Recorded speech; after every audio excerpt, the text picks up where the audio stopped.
El huerto de Getsemaní es un lugar de profunda significación espiritual y emocional en el contexto de la vida de Jesucristo. Se encuentra al pie del Monte de los Olivos, en Jerusalén, y es conocido principalmente como el escenario de la agonía de Jesús antes de su crucifixión. Este huerto es un símbolo de la lucha entre la humanidad y la divinidad, un lugar donde se entrelazan el sufrimiento, la traición y la esperanza. En el relato bíblico, Getsemaní representa un momento crítico en la vida de Jesús, donde su misión en la tierra se enfrenta a su destino inminente. La palabra Getsemaní se traduce como prensa de aceite, lo que ya nos da una pista sobre la importancia agrícola y simbólica de este lugar. El aceite de oliva, en la cultura bíblica, es un símbolo de unción y consagración. En Getsemaní, Jesús se prepara para la carga que llevará, no solo física, sino también espiritual, al asumir los pecados del mundo. Al estar rodeado de olivos, este ambiente natural evoca un sentido de paz, pero también un contraste con la angustia que Jesús experimenta. Los evangelios sinópticos, Mateo, Marcos y Lucas, relatan cómo, después de la última cena, Jesús llevó a sus discípulos al huerto de Getsemaní. En este lugar, Él les pide que se queden vigilando mientras Él se retira a orar. En un acto de vulnerabilidad, Jesús enfrenta su inminente sufrimiento y muerte. Su oración es intensa y angustiante, incluso llega a sudar gotas de sangre, un fenómeno médico conocido como hematoidrosis, que puede ocurrir bajo condiciones de gran estrés emocional. Este aspecto subraya la humanidad de Jesús, quien, aunque consciente de su misión redentora, no es inmune al dolor y la angustia que le espera. El momento de oración en Getsemaní es fundamental para entender la naturaleza de Jesús. En su súplica, Él pide a Dios que, si es posible, se aparte de él este cáliz. Esta expresión de deseo humano revela su lucha interna y su angustia ante el sufrimiento. Sin embargo, a pesar de su temor, Jesús también afirma su disposición a cumplir la voluntad del Padre, diciendo, no se haga mi voluntad, sino la tuya. Este acto de entrega total es un poderoso ejemplo de obediencia y confianza en Dios, incluso en medio de la mayor tribulación. La traición de Judas Iscariote ocurre en el mismo escenario. Judas, uno de los discípulos más cercanos de Jesús, llega al huerto con un grupo de soldados y oficiales del templo. Este momento marca un giro trágico en la narrativa, pues representa la traición más profunda, un amigo que entrega a su maestro. El beso de Judas, que simboliza la traición, es un acto que se convierte en un símbolo de la deslealtad humana. Esta traición no solo afecta a Jesús, sino que también resalta la fragilidad de las relaciones humanas y la capacidad de las personas de desviarse de lo que es correcto. Después de la traición, Jesús es arrestado y llevado a juicio, dando inicio a una serie de eventos que culminarán en su crucifixión. El huerto de Getsemaní, por lo tanto, no es solo un lugar de oración y agonía, sino que también se convierte en el escenario de un gran conflicto espiritual y moral. La traición, el sufrimiento y la aceptación del destino son temas que resuenan a lo largo de esta narrativa, invitando a la reflexión sobre la naturaleza de la lealtad, el sacrificio y la redención. La representación del huerto de Getsemaní también se encuentra en el arte y la literatura a lo largo de los siglos. Artistas, poetas y compositores han explorado este momento crucial, capturando la esencia de la angustia y la entrega de Jesús. Las obras de arte que representan esta escena suelen resaltar la soledad de Jesús, rodeado de los olivos, en contraste con la multitud que viene a arrestarlo. Estas imágenes evocan una profunda empatía y reflexión sobre el sacrificio que Cristo estaba dispuesto a hacer por la humanidad. El huerto de Getsemaní también tiene un significado profundo para los creyentes en el contexto de la oración. Es un lugar que invita a la meditación y a la búsqueda de la voluntad de Dios en momentos de angustia. La experiencia de Jesús en Getsemaní se convierte en un modelo para los cristianos que enfrentan sus propios momentos de crisis. La idea de que incluso Jesús, el Hijo de Dios, experimentó miedo y tristeza, ofrece consuelo a aquellos que luchan con sus propias dificultades y dudas. En la tradición cristiana, el huerto de Getsemaní se ha convertido en un símbolo de la lucha espiritual. A menudo se compara la agonía de Jesús con las luchas que enfrentan los creyentes en su propia vida espiritual. Esta conexión hace que el lugar no solo sea un sitio histórico, sino también un espacio espiritual donde los cristianos pueden identificarse con la experiencia de Cristo y buscar la fortaleza para enfrentar sus propias pruebas. La oración en el huerto de Getsemaní también destaca la importancia de la comunidad en momentos de dificultad. Jesús invita a sus discípulos a vigilar y orar con él, aunque, lamentablemente, ellos se quedan dormidos. Este contraste entre la necesidad de apoyo y la incapacidad de los discípulos para estar presentes subraya la soledad que experimenta Jesús en su momento de mayor necesidad. La incapacidad de los discípulos para mantenerse alerta es un recordatorio de la fragilidad humana, pero también de la importancia de la vigilancia y la oración en la vida cristiana. Además, el huerto de Getsemaní tiene un profundo significado en el contexto de la redención. La agonía de Jesús precede a su sacrificio en la cruz, que es el acto supremo de amor y entrega. En este sentido, el huerto representa el lugar donde se gesta el sacrificio redentor que cambiaría el curso de la historia. La decisión de Jesús de seguir adelante con su misión, a pesar del dolor y el sufrimiento, resuena como un acto de amor incondicional hacia la humanidad. En la tradición litúrgica, el huerto de Getsemaní es recordado y conmemorado especialmente durante la Semana Santa, cuando los cristianos reflexionan sobre los eventos que conducen a la crucifixión y resurrección de Jesús. Este momento es crucial para la comprensión del sacrificio de Cristo y su significado para la salvación.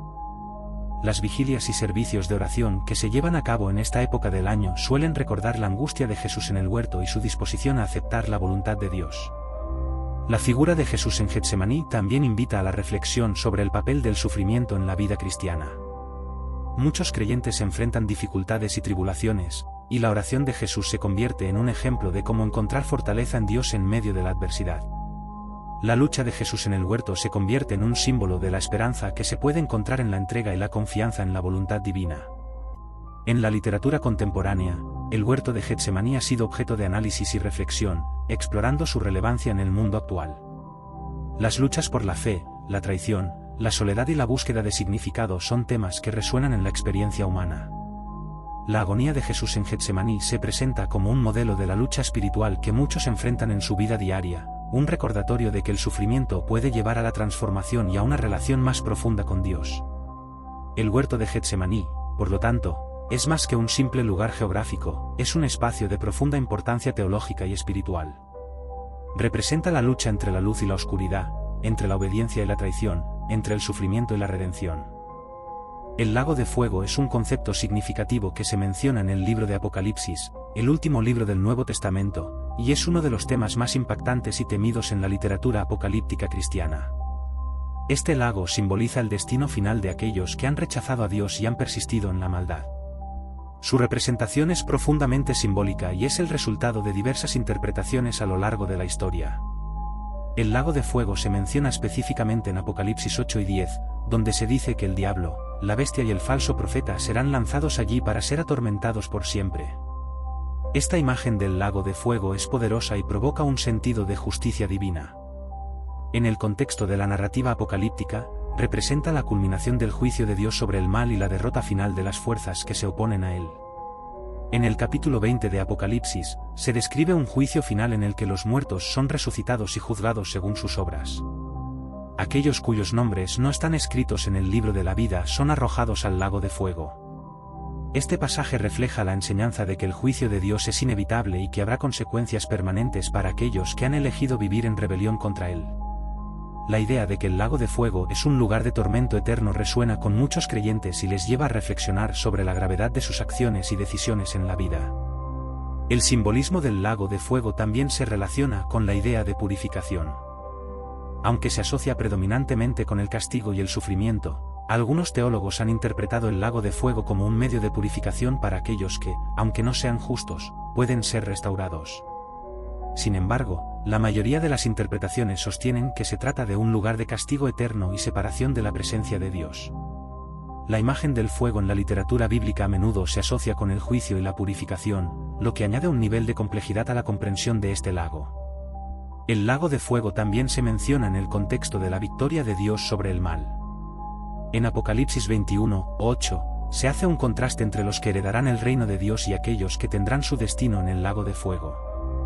Este contraste resalta la justicia divina y la promesa de una nueva creación donde no habrá más dolor, llanto ni sufrimiento. Así, el lago de fuego se convierte en un símbolo de la derrota de todas las fuerzas que se oponen a Dios y de la restauración final de la creación. Además, el lago de fuego también invita a los creyentes a considerar la urgencia de su misión evangelizadora.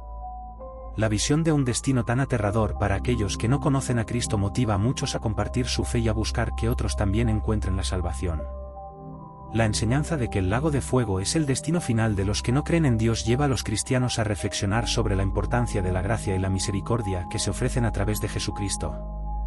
La salvación es presentada como una oportunidad para escapar de un destino terrible y ser reconciliados con Dios.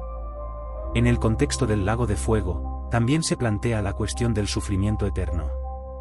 Muchos se han cuestionado sobre la naturaleza del tormento en este lugar y cómo se concilia con la noción de un Dios amoroso.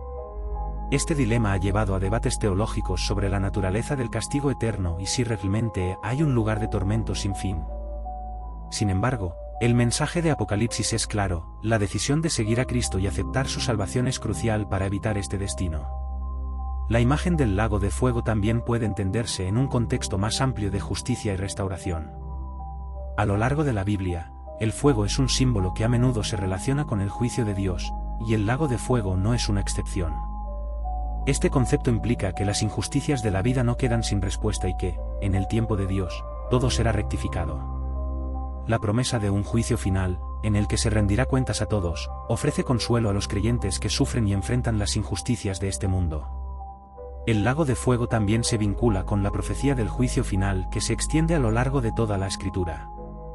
Desde el Antiguo Testamento hasta el Nuevo Testamento, el tema del juicio y la rendición de cuentas es una constante.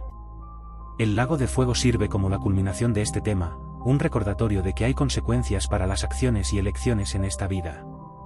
La invitación a la salvación se presenta con urgencia, subrayando la naturaleza soberana de Dios y su deseo de que todos vengan al arrepentimiento. El lago de fuego se convierte en un símbolo de esperanza para algunos y de terror para otros. Para los que siguen a Cristo, es un recordatorio de la victoria definitiva sobre el pecado y la muerte. Para aquellos que han rechazado a Dios, es un aviso de las consecuencias de esa decisión. Este contraste resuena a lo largo de la narrativa bíblica, donde se presenta la vida eterna en la presencia de Dios como el destino deseado y el lago de fuego como lo que debe evitarse a toda costa. A medida que los creyentes reflexionan sobre el lago de fuego, también se les recuerda la importancia de la evangelización y de compartir el mensaje de esperanza que se encuentra en Jesucristo. La visión de un lugar de tormento eterno inspira un sentido de urgencia en la misión de la Iglesia. La gracia de Dios está disponible para todos, y la invitación a la salvación se extiende a cada persona, lo que subraya la naturaleza inclusiva del Evangelio. El lago de fuego también puede ser un recordatorio de que la justicia divina es inevitable. En un mundo donde a menudo parece que la injusticia prevalece, el mensaje de Apocalipsis ofrece esperanza al afirmar que habrá un juicio final. La visión del lago de fuego asegura a los creyentes que las decisiones de Dios son justas y que, al final, todo será reconciliado. La promesa de un nuevo cielo y una nueva tierra, donde no habrá más sufrimiento, ofrece un contraste con la realidad del lago de fuego, recordando a los seguidores de Cristo su esperanza futura. En conclusión, el lago de fuego es un tema serio y complejo en la narrativa bíblica. Representa el juicio final de Dios sobre el mal y el destino de aquellos que han rechazado su gracia. Este concepto invita a la reflexión y a la acción, desafiando a los creyentes a vivir de manera fiel y a compartir la esperanza del Evangelio con el mundo. La visión del lago de fuego no solo sirve como advertencia, sino también como un llamado a la gracia y la misericordia, ofreciendo la oportunidad de escapar de un destino aterrador a través de la fe en Jesucristo. El pecado de Nadab es un evento significativo que se encuentra en el contexto de la narrativa bíblica en el libro de Levítico. Nadab, junto con su hermano Abiú, fue uno de los hijos de Aarón, el sumo sacerdote de Israel. La historia de Nadab se desarrolla en un momento crucial para el pueblo de Israel, cuando Dios estableció leyes y rituales precisos para el culto en el tabernáculo, el lugar donde los israelitas se encontraban con la presencia divina.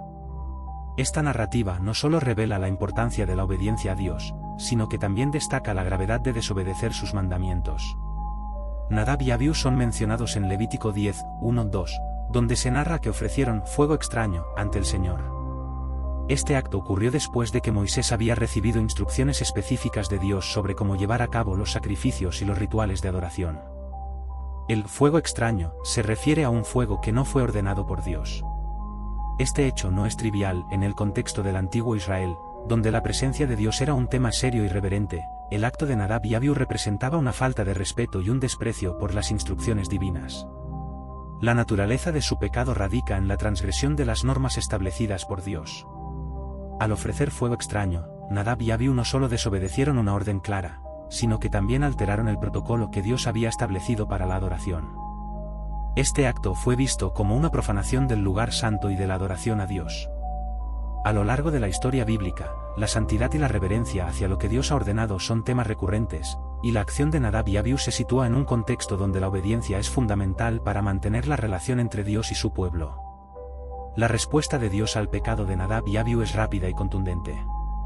En Levítico 10:2, se dice que salió fuego de delante de Jehová y los consumió. Este castigo inmediato resalta la seriedad del pecado y la importancia de la santidad en la adoración. El hecho de que fueran consumidos por el fuego divino puede parecer severo, pero también actúa como una advertencia para el resto del pueblo de Israel. La rapidez de la respuesta de Dios subraya la gravedad de desobedecer sus mandamientos y el respeto que deben tener hacia su santidad. La historia de Nadab y Abiú invita a una reflexión más profunda sobre la naturaleza de la adoración y la importancia de la obediencia. En la narrativa bíblica, la adoración a Dios no es solo un acto ritual, sino una expresión de relación y reverencia. La acción de Nadab y Abiú muestra que la adoración no puede ser tratada a la ligera, y que la creatividad o el deseo de innovar en la adoración no deben sobrepasar la obediencia a lo que Dios ha mandado.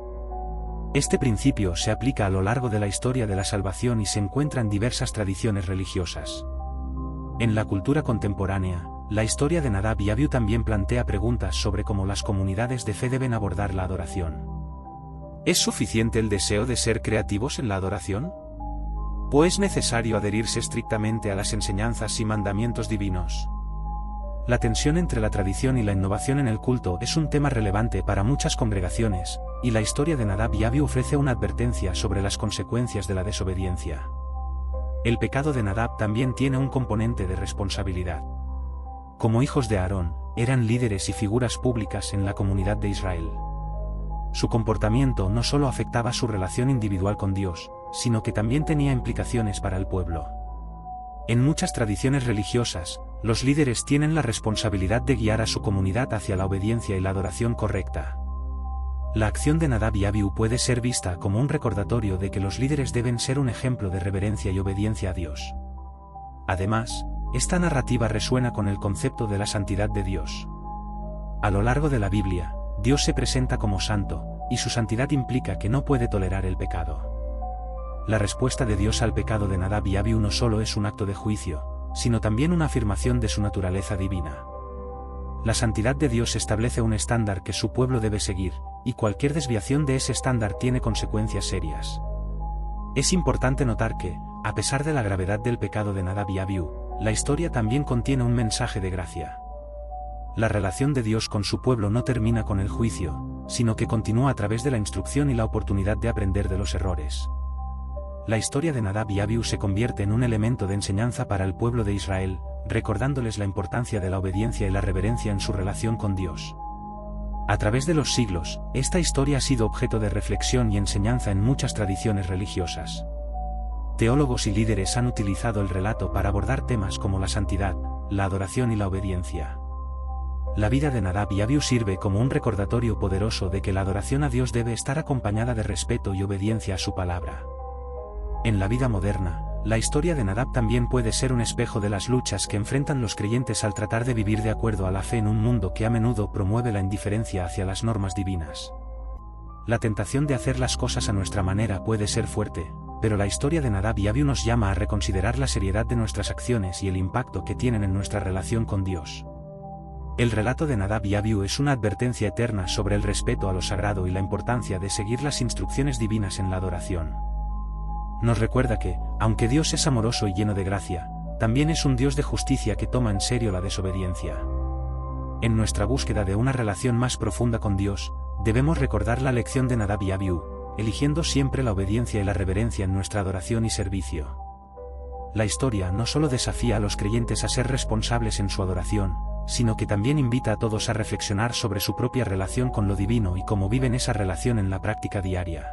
El pacto de sal es un concepto que se encuentra en la Biblia, específicamente en el Antiguo Testamento, y se refiere a un acuerdo o alianza que involucra a Dios y a su pueblo. Este pacto tiene profundas implicaciones en la relación entre Dios y la humanidad, y su simbolismo es significativo en el contexto de la adoración y la espiritualidad.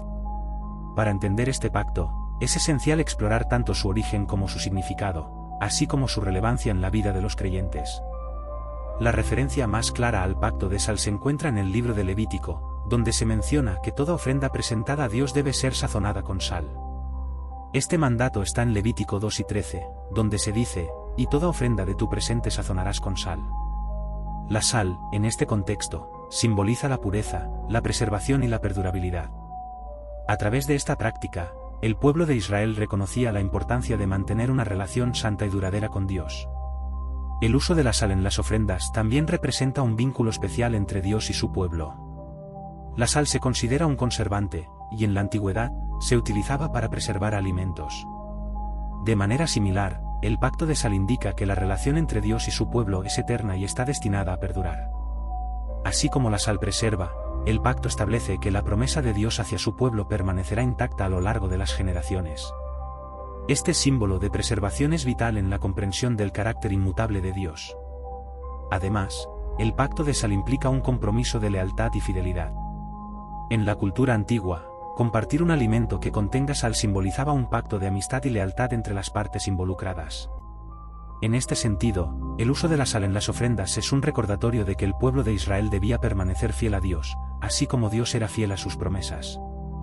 La sal, por lo tanto, no solo actúa como un conservante, sino que también representa la lealtad que debe existir en esta relación. El pacto de sal se puede ver como una extensión del pacto que Dios hizo con Abraham y sus descendientes.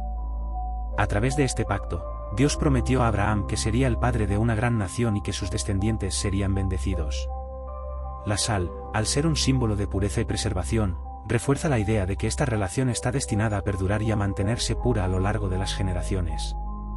Los israelitas eran llamados a recordar su compromiso con Dios y a vivir de acuerdo con los principios establecidos en la ley. En el contexto del Nuevo Testamento, el pacto de sal también se menciona en relación con la enseñanza de Jesús. En el Sermón del Monte, Jesús dice en Mateo 5 y 13, «Ustedes son la sal de la tierra, pero si la sal se desvirtúa, ¿con qué será salada?». Esta afirmación de Jesús conecta el concepto de sal con la misión de los creyentes en el mundo.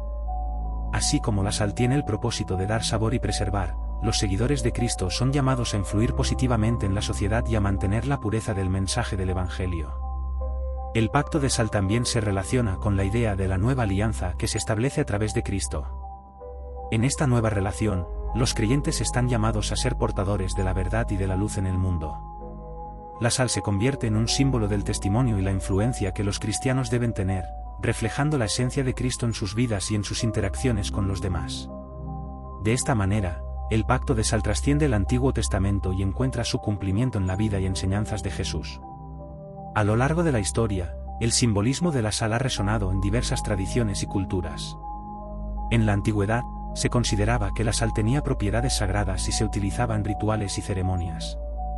La sal no solo era un elemento esencial en la vida cotidiana, sino que también desempeñaba un papel fundamental en la adoración y en la relación entre lo divino y lo humano. El pacto de sal, por lo tanto, encapsula la importancia de la adoración genuina y del reconocimiento de la soberanía de Dios.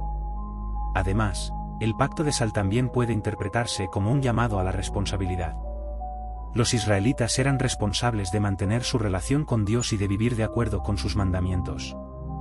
La sal, al ser un elemento que preserva, simboliza la necesidad de que los creyentes se mantengan firmes en su fe y que no se dejen influir por el mundo que les rodea. Este compromiso de fidelidad se convierte en un recordatorio constante de que la vida espiritual requiere esfuerzo y dedicación. El pacto de sal también tiene implicaciones éticas y morales. Al estar en una relación de pacto con Dios, los creyentes están llamados a vivir de manera justa y a tratar a los demás con respeto y dignidad. La sal, al ser un elemento que puede dar sabor, simboliza la capacidad de los creyentes para mejorar el mundo que los rodea a través de sus acciones y decisiones. Así como la sal realza el sabor de los alimentos, los seguidores de Cristo son llamados a realzar la vida de quienes los rodean con amor y compasión. Finalmente, el pacto de sal nos invita a reflexionar sobre nuestras propias vidas y sobre cómo vivimos nuestra relación con Dios y con los demás. ¿Estamos ofreciendo lo mejor de nosotros a Dios?